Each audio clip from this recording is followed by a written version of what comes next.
Hello and welcome. I'm Patrick Curtis, Chief Monkey of Wall Street Oasis, and this is Monkey to Millions, a show where you get a front row seat as I mentor young students and professionals to try and help them break into their dream jobs.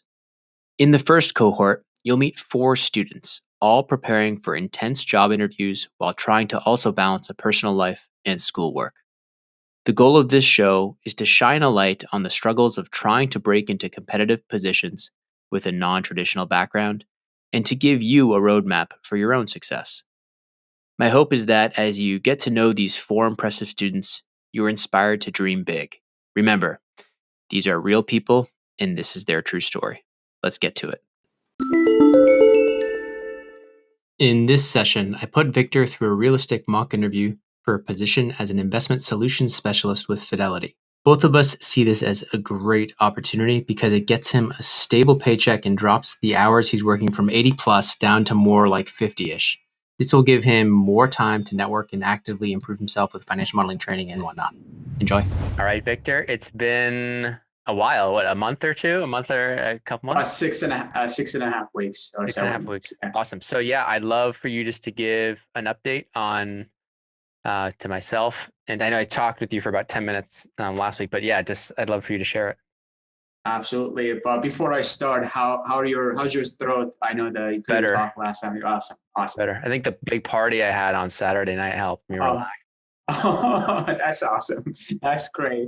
Party means I had like a couple of their friends over with their kids. There were 7 kids in our house, and like it was great. They just entertained each other, and it was just like the adults could sit and just have a few drinks and relax. Nice, so nice. That's a party, right? Yeah, 7 kids. Nice. Huge party. I think I stayed up past midnight for like the first time in like months. That's awesome. That's awesome. So I just want to kind of give you a quick recap. Last time I think we talked was early April, and I told you I had again since the start of this year I had some personal problems that I kind of had to put in order to kind of figure it out. I'm coming to basically closure on that. I'm kind of solving that. I'm very close to the solution. It's almost done. Because of my contract job that I found, most of them are like a minimum wage jobs, but in like we talked about as a corporate dishwashing kind of job. They teach you 1 or 2 things, and you kind of basically, do the few functions for the big firms.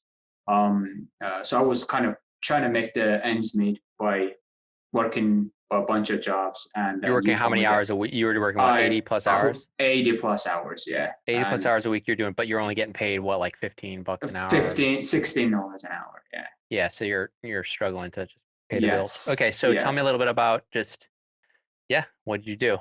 So you told me about like the kind of looking into the LinkedIn, looking into the networking and talking to people, starting somewhere, because you told me that maybe we need a kind of different perspective. Find a job that you can actually work 40 to 50 hours, and you have that, quite a large amount of time. If I'm doing like 90 hours, that is like a 40 hours, which I can put into work, get the WSO courses done, do other networking events, get my technical skills up to the level, because coming from one work, having like 25 minutes eating and trying to do that and going to work, it's just learning process is basically broken down. And if there is no focus and if you're too tired, it's just you cannot learn that way. Yeah, you're not valuing your time at $16 an hour enough, where you're not going to get anywhere if you stay in that rut. True. So I took your advice to heart. With a little bit of luck or a little persistence, I found few people, and one of them actually, his son was working for Fidelity. So he had introduced us, and we kind of got connected out here. The guy is actually in California, but his son was living in Utah. So I went to meet him, and he sat down and we talked. I asked a few questions. He talked about how he started as a sales representative when he was straight out of college. I think he was 21 or something like that, and he got promoted 7 times. Now he's making $220,000 something like that. Nice. And he's about to change the jobs. And he looked at my resume, and again, I told him like I have a mentor His name is Patrick, and he's this founder of the WSO. And he knew because he was looking into, when he was in college, of course.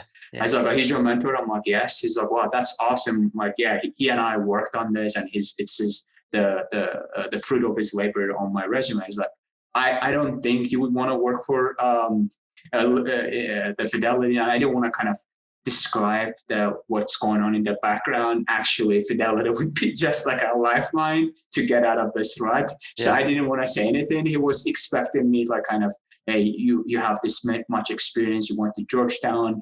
Why Fidelity? Kind of. He was thinking that you even have like Goldman on your resume. Yes, so it looks super impressive, but they don't know what's really going on. Okay, yes. So how did you kind of make your way? Because you may have to deal with that on Wednesday. You have an interview coming up, so you may have to deal with similar types of thoughts of like, why do you even want this? Fidelity. Yeah. So basically, I told him like, look, ever since I came to the United States, I was always interested in investing in financial markets. I didn't even know I'm going to go to college for that. I had like different ideas. But when I got to Georgetown, I majored in international economics and finance. I took lots of finance classes. Most of my internship was strictly dealing with the financial markets. Even the consultant internship that I did, it was mostly in the financial analysis, financial industry.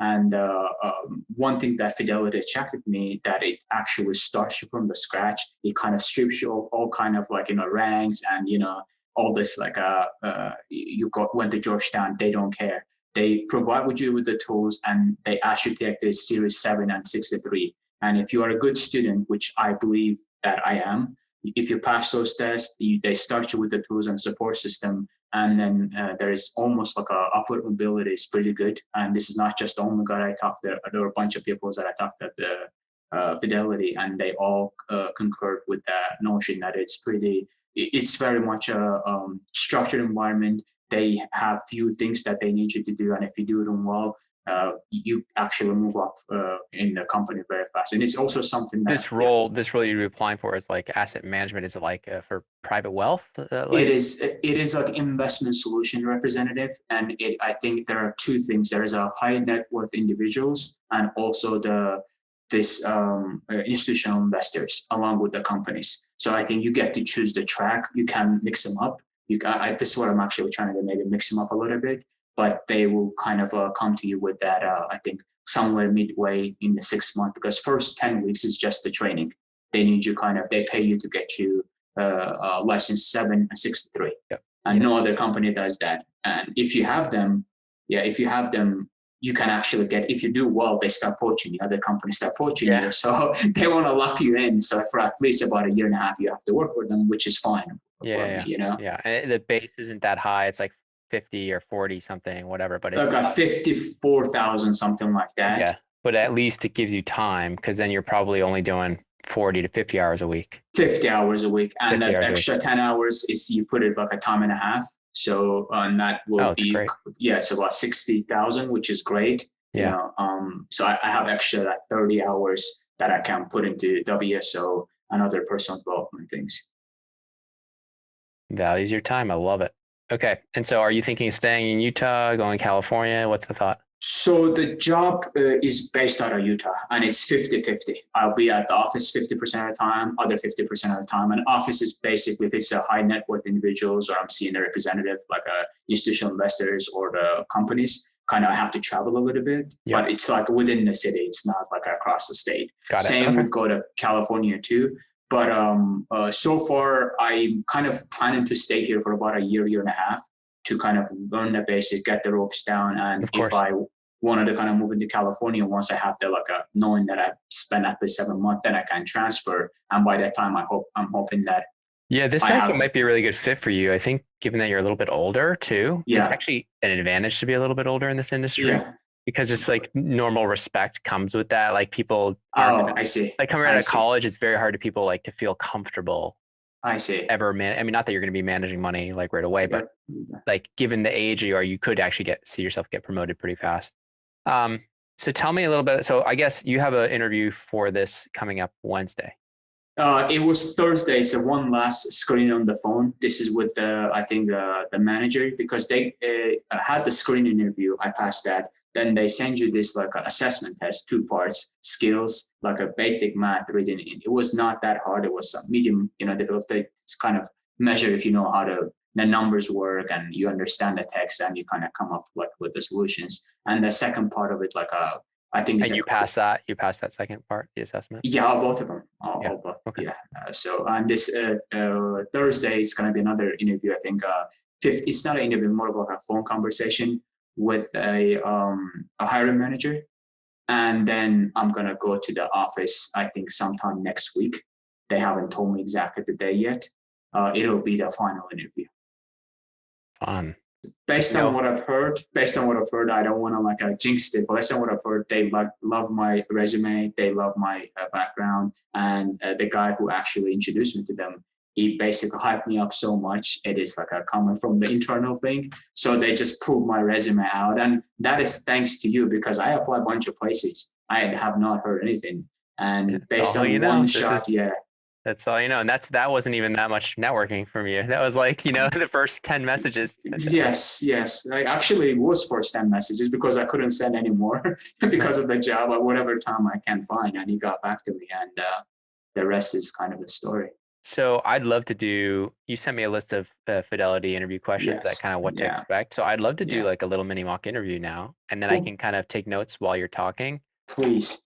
And then kind of tell you where I think you might need a little bit more or a little bit less, because I don't want to leave anything even though it sounds like you have a good inside track to getting this. I don't want to leave it to chance. I want to have you ready and comfortable and coming in there.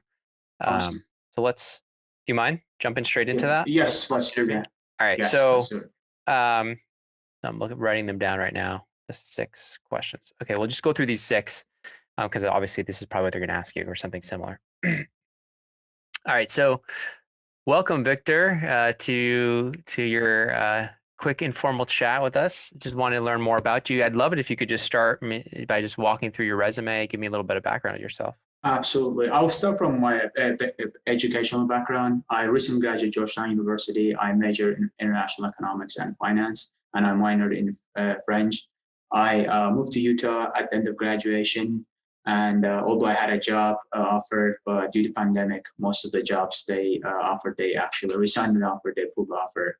After a few months, I landed a job as a contractor in Goldman Sachs, and I've been at Goldman Sachs ever since. As part of the credit and risk team, I'm basically assessing and evaluating the company's credit riskiness, and based on that assessment, I let my supervisors and managers know if the company is good to go. If not, they require a secondary review. That's basically the bulk of what I do at Goldman Sachs these days. It's one of the major function. Before Goldman Sachs, I had few internship. I had 1 or 2 consultant internship and 2 financial private equity and a Morgan Stanley internship. I would say about 95% of what I've done in internship is directly related to the financial industry. I was either in the team of the debt instruments, or we did a overall like a competitive health of the companies when I was working with a consultant company. But majority of the work I've done based around my education, I would say it pretty much overlapped. Great. Sorry, I'm just taking quick notes. Okay. Great. So why are you interested in Fidelity? So there are a few reasons. One of the reasons, the Fidelity, that I got to talk to a few people. One of them is Dan Bronner, other one is Caitlin Craw. And they both have been at the firm a little over 5-6 years. And a few things that I've learned, not just based on the research or Google or Glassdoor, but actually talking to people face to face. They told me that they start you off with the great tools at your disposal. And if you're a good, hardworking person and they just want you to succeed, and if you apply yourself, if you get those licenses done, there is a huge upward mobility in the company. And if you show your capabilities, leadership and technical skills, within very few short months, you can actually move up very fast. And that comes with a great pay raise, that comes with a great benefits, And then also the training outside the Fidelity, they have the tuition reimbursement. They also help you out with your the debts that you incurred during the college years. If you had the federal loans and stuff like that, after 6 months, they start paying that as well, helping to pay that too. That was another perk for me. And also transfer. If any state that you want to go after working in one firm, you can easily transfer to different regional centers, which was another appeal to me because I really like that you have that flexibility. It's not just located in one place and you don't have the option to. So there are the few reasons that Fidelity really appeals to me. That's great. Okay, and then so specifically, sounds like you've had some roles at Goldman. How have you handled, tough situation with your boss or tough customers? And what was the last time, you solved the problem like that? So I will give you two examples, one from recent Goldman Sachs experience and another one from the, I would say, early experience when I had to face-to-face handle a issue with the customers when I was working intern at a consulting company. As you know, when the pandemic hit, everything became virtual and it was hard to kind of conduct a training. And due to technological issues, we always had, even at Goldman, I really was floored that they would have these issues too, but there was always some kind of technical issues. And sometimes the emails would get sent and certain access to certain systems wouldn't work. But since I was in charge of kind of assessing, evaluating, and pushing that forward, that piece of that part of the action, it wouldn't get taken place, and I would get angry calls first from my supervisor, then with the VP would jump in the call, and I had to kind of walk them through, kind of calm everyone down, and the client would be on the other side talking to the VP, and it was an internal client. So I had to kind of make sure that first I explain the situation very calmly, listen to their complaints, listen and understand them well, then explain step by step what went wrong. You said there was technical issues. What do you mean by that? In terms of setting up calls or setting up like access to certain systems? Set up just access to certain systems. So why would the pandemic impact that though? I don't know.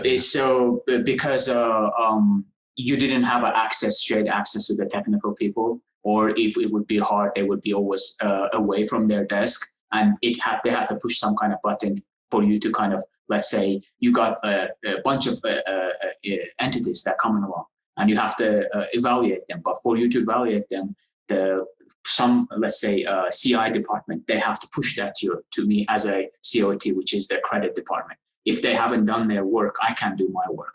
And for me to access that, they have to access that. But my supervisor only would see my part of the process not being done. So I had to kind of calm him down, saying that I'm working on him. I'm on the phone with the CI guys who are working on it. Give us 10, 15 minutes. We're kind of working through this. I think two things that I learned at first, you got to first listen. If you jump and talk, it doesn't go well. You got to listen to everything they have to say. They kind of get the things out of their chest and their system. Then you kind of break it down step by step. You got to give the solutions that you understand and acknowledge a problem, and here are the solutions, and you kind of, walk them through the solutions. And the other one, the example, when I was intern at the Upman Boulangerie, we had an issue with it was an NGO that asked us to kind of determine the price capability of raising their services, whether it's worth to raise a price or not.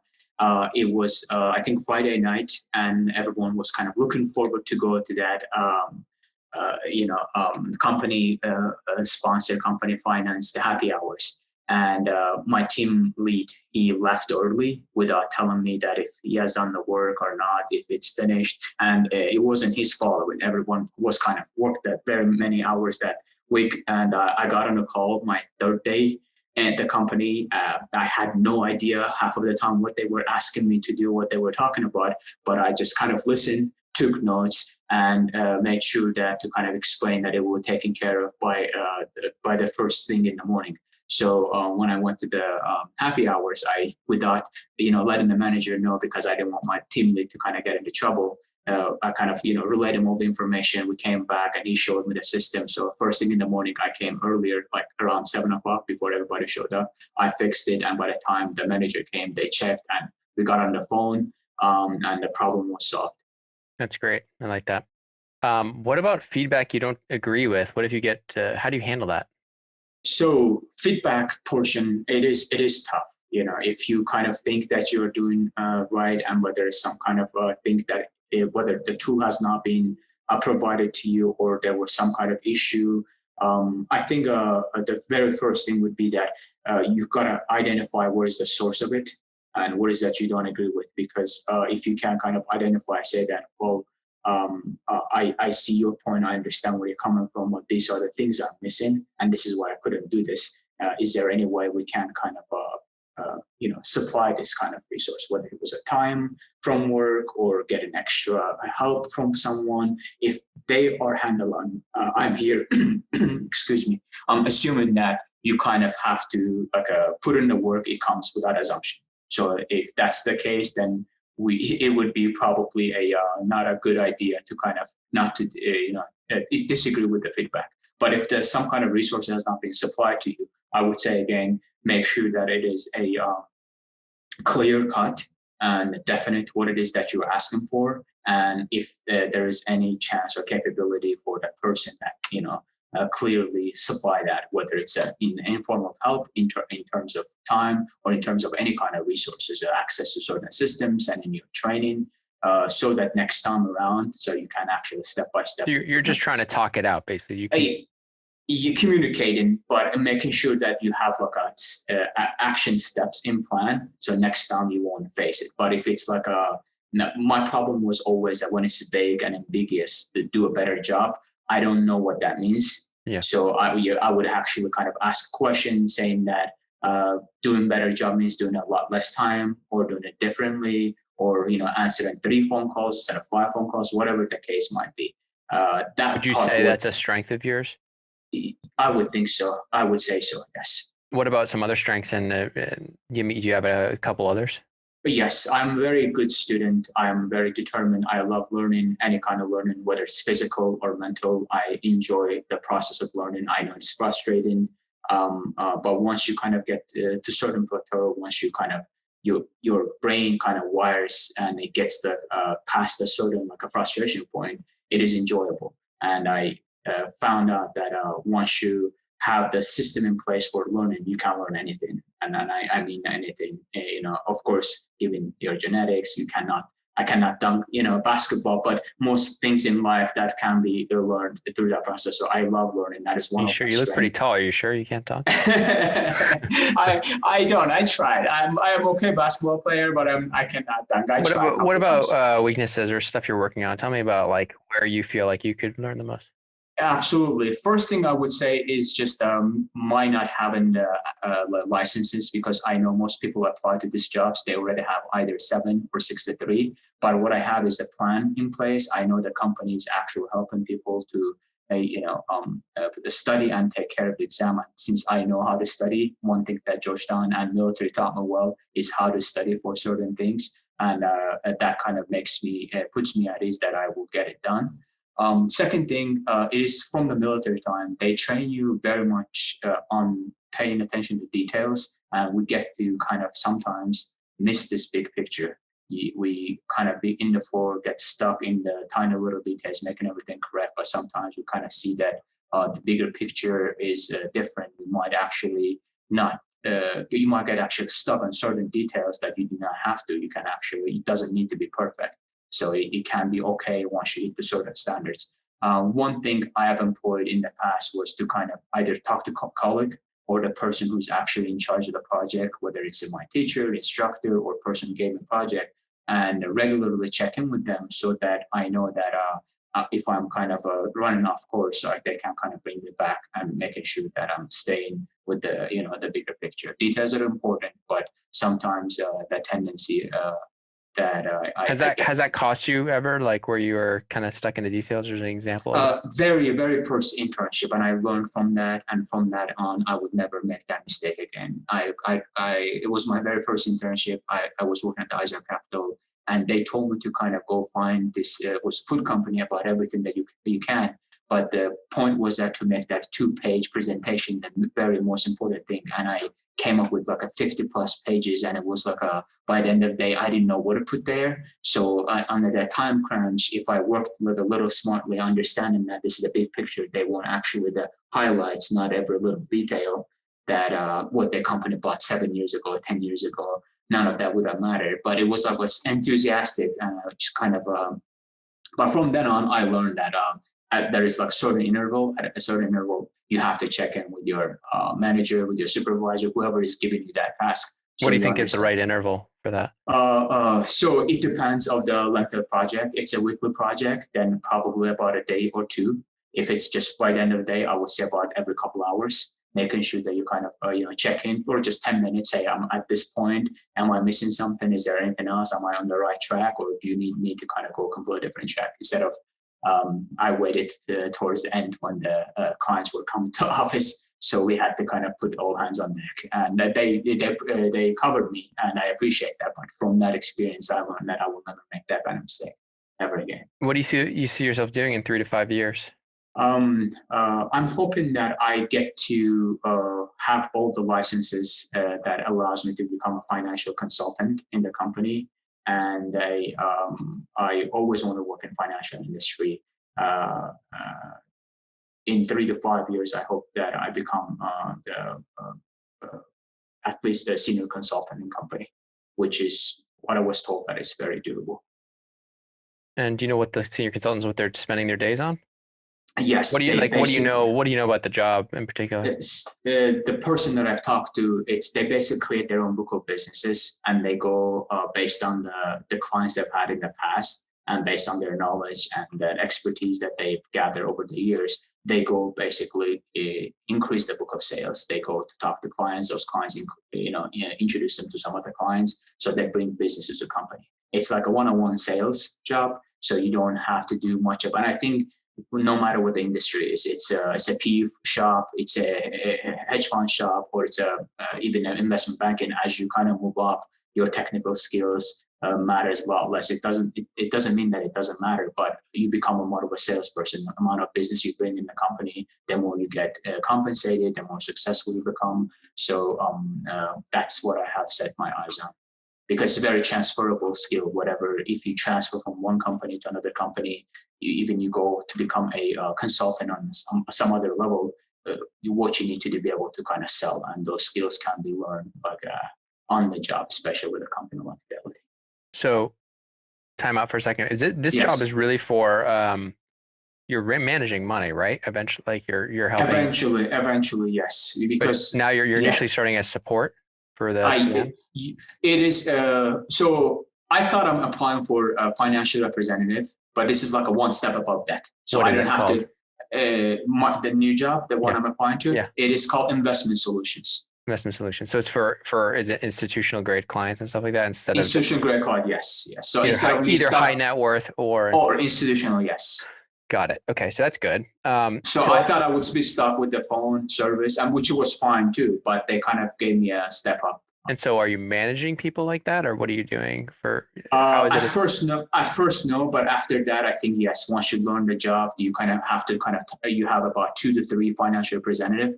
They say you work with them, but I think they work for you, kind of thing. Yeah, got it. Okay, so tell me a little bit about just the stock market, and do you actively trade in your own PA? I was doing okay. I mean, okay is kind of a bit of a stretch at the beginning of the year 2020, and I was looking into a few stocks that I was trying to kind of buy. I had a stock of Netflix from the earlier days. I had one stock. I managed to buy Amazon in 2017, but it took me a lot of money, and I'm kind of happy with that. So I wouldn't say I'm an active trader, but I do have an active interest. And not being active trader, I think stems from one reason only. I was a student first. I didn't have enough money to be able to have that kind of capacity risk taking. And then pandemic happened. That risk kind of evaporated totally because I didn't have a job for a little while. So I kind of pulled back. But I would definitely, once I kind of feel that I'm ready, I can risk. I can develop certain kind of risk, and I will be okay with that. I want to jump back. What kind of investor do you think you would be? in terms of risk taking, or just or for in terms of, yourself, and how would you kind of manage clients' expectations and stuff like that in terms of advising them? so it depends on their age. I would probably depend on the industry. I would probably balance it out. In certain industries, I would be very aggressive. For example, the robotics, neuroscience, the rocketry. To show that certain things that I know that in about 10 years that there's a whole project that's going to grow in healthcare, but certain industries like oil, that things that actually require a lot of geopolitical analysis, that it's not going to be stable. I would be probably very I would take a lot less moderate risk. I would try to balance it out. Okay. That would be my approach. All right, let's cut it there. That was great. So let's go back to the beginning. Okay, I'm going to take notes while you say. Yes, while please. You tell me yes. Just 1 second. While you go over my questions, I'm going to try to take notes one by one. So I liked your background because you started with school and kind of you went through the internship a little bit. I think for each of the, just try to jump a little bit quicker. So like just hit like, okay, internship, just say what it is, what the company did. Okay. And then move on. You have a little bit of like you're still saying you're getting there. Don't feel like you need to fill the space. I would go through these questions again and actually record yourself doing it. Okay. And then just watch yourself and then try to do it one more time after that. So do it twice. Once, do it, watch it, be like, oh my gosh, I said this. Like, and then do it another time and you'll probably be able to eliminate at least half of them. And it'll get rid of the right? So yeah. No filler words. No filler. And, that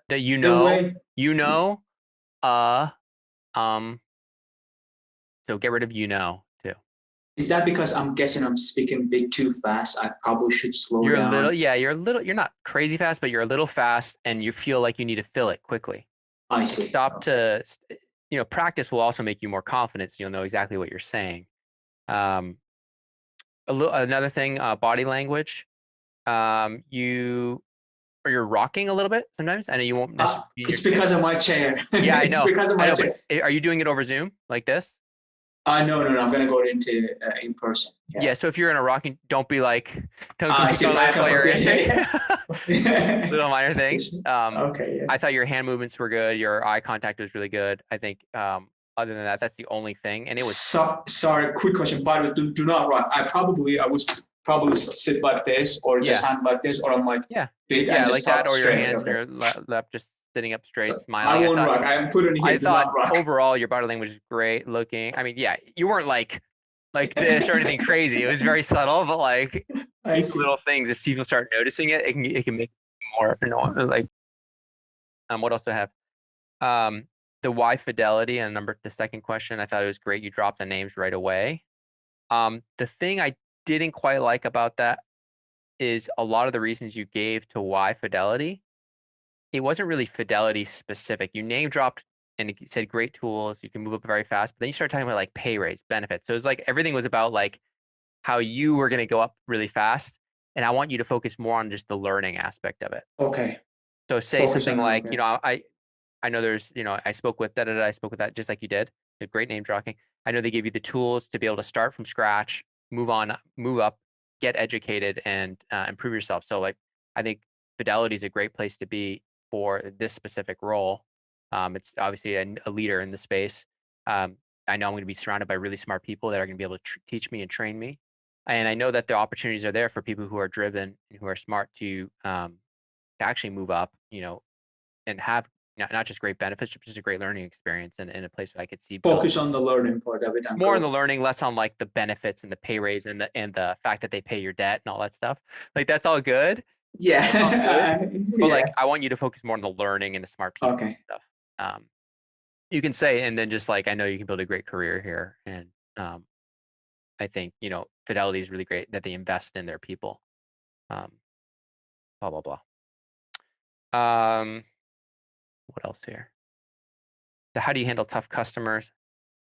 I kind of liked your second example better. And when was the last time you solved a problem? I think you talked about how some guy was angry and you took all the notes. You had no clue what was going on in the call, but you took notes. I kind of like that one because the story was more vivid to me.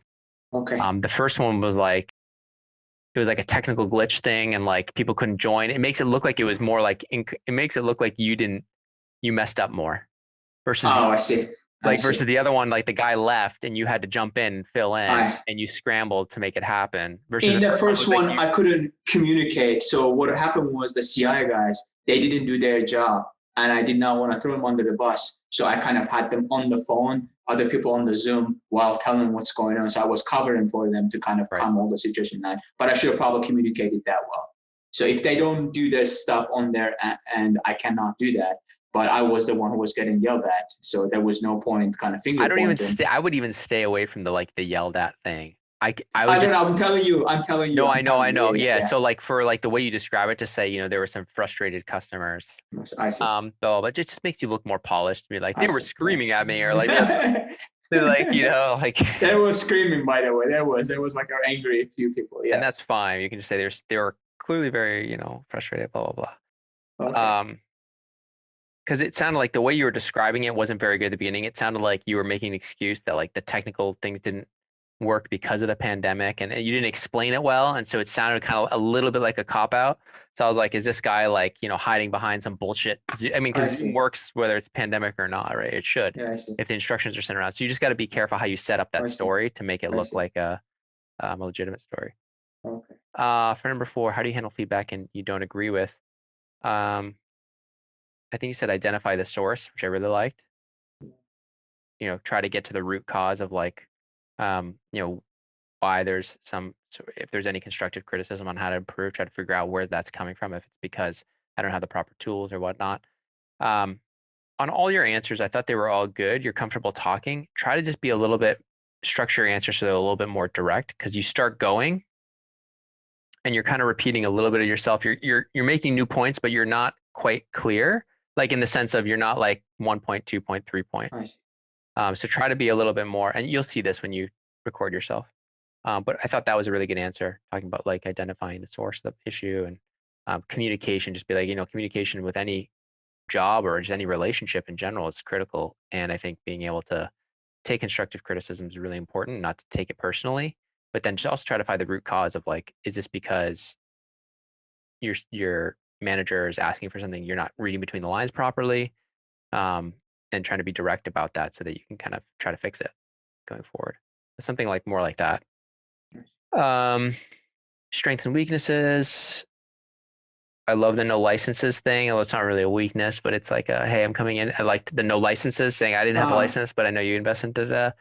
And the paying, the miss the big picture. Be a little careful with that. With the military, that they pay attention to details. And I like that it was several internships ago. It was a good answer with the deadlines and, trying to cram everything, every little last detail into this book where they just needed the highlights. I think is a very good example. And the last one was, what do you see yourself doing in 3 to 5 years?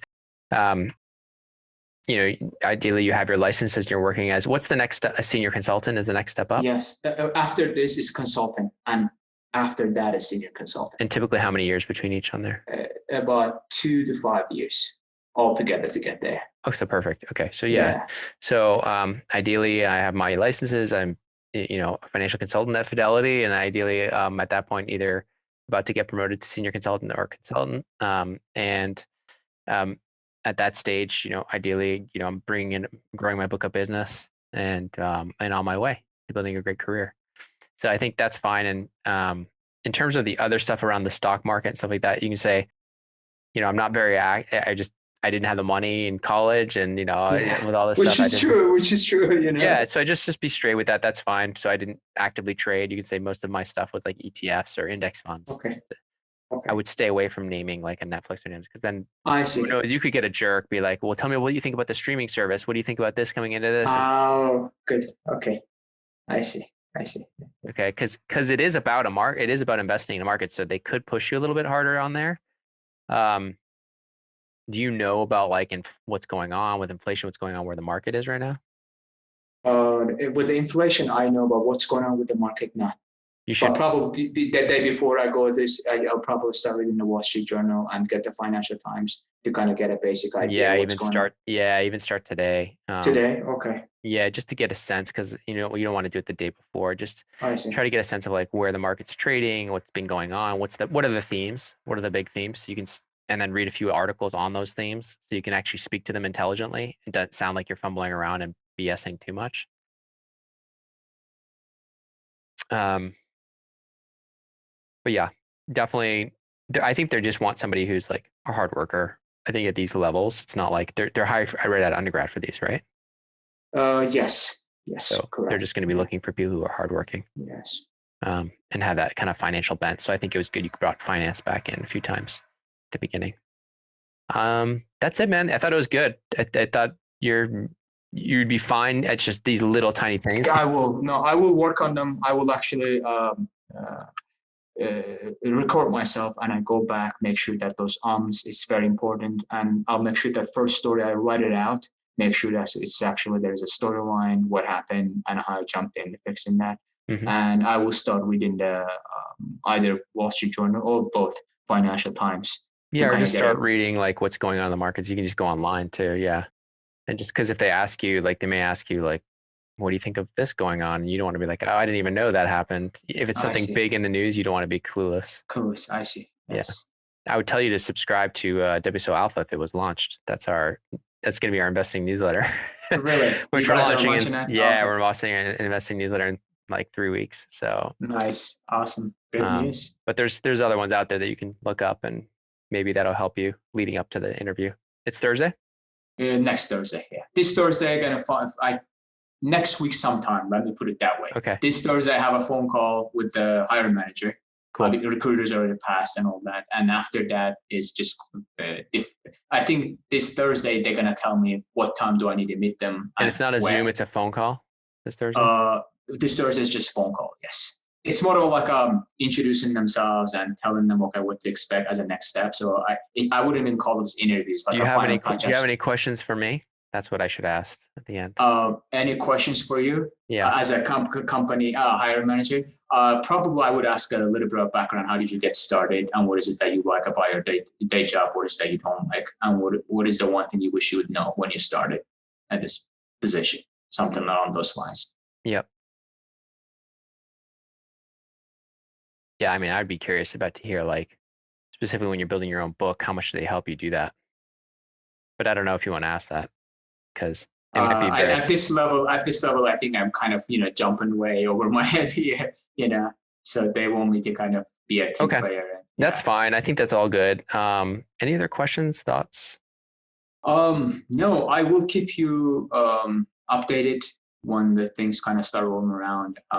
Because my contract with the Goldman ends by the end of July, and the class starts for them at the end of July. So that's perfect.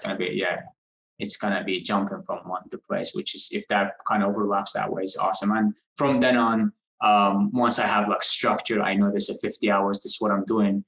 I want to kind of get back on the the session with you, start doing the WSO, start the next the financial modeling and networking, all that. Yes, all of that. Yes.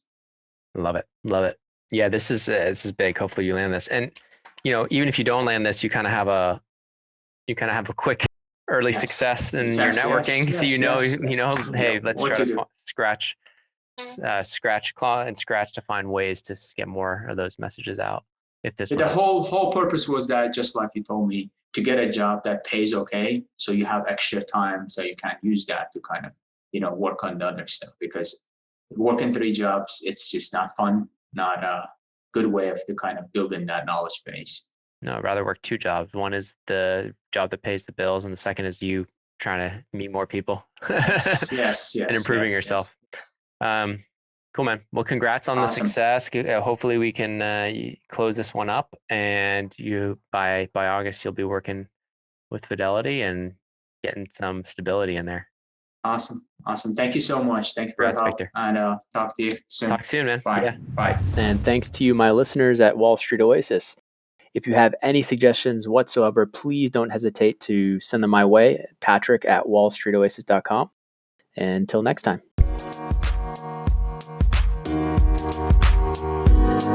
you.